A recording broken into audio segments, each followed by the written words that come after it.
যে আপনি আপনাকে জনগণ কতটা যে ঘৃণা করে, আপনি যে জনগণ কত দূরে চলে গেছেন। আমরা মাঠে ময়দানে কাজ করি, আমরা দেখ দিন একদিন আসবে দাদা,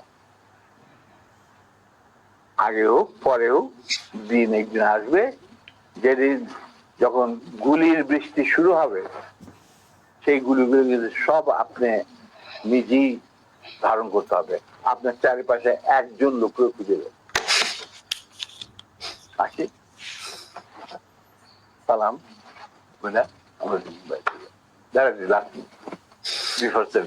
স্যার আপনার অ্যাসিস্ট্যান্ট যারা আছে তারা আমাকে একটু হারি আপ করতে বলছেন। আমি এক কথা একটা কোশ্চেনের উত্তর নেই যে শেখ মুজিব বেশি খারাপ মানুষ ছিল না শেখ হাসিনা বেশি খারাপ ছিল স্যার? দেখো, অ্যাকচুয়ালি শেখ হাসিনা তো তখন খুবই ছোট, তার সাথে তেমন একটা ইন্টারাকশন ছিল না, বিয়ে হয়ে গেছে বাজারের সাথে। কিন্তু আমি দেখতাম যে প্রত্যেক দিন রাত্রেই মায়ের হেঁটে হেঁটে আসতো মুজিব ভাই, আমার বেগম মুজিব খাওয়াইটা এবারে পাঠাই দিত।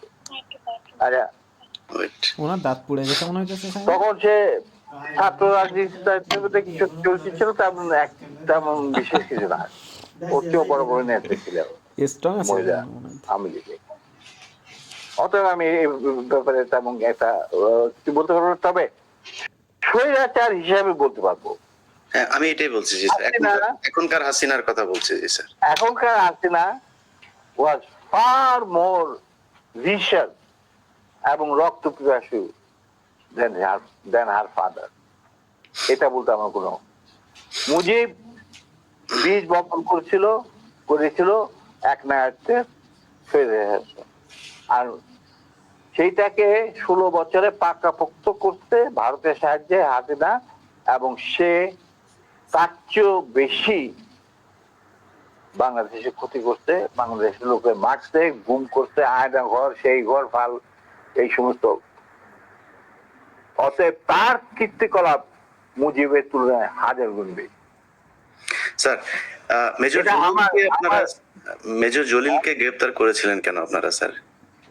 কে মেজর জলিলকে কেন গ্রেফতার করতে হলো?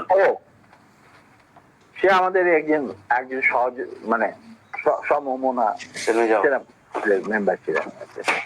ওনাকে বন্দি করছিলেন, মূল কারণ ছিল ওই ভারত যে 16,000 কোটি টাকার জিনিসপত্র চুরি করে লুট করে নিয়ে গেছিল বাংলাদেশ থেকে, যেটা পারমিশন দিয়েছিল মুজিব সরকার, মানে তাজউদ্দিন সরকারের মুজিব সরকার।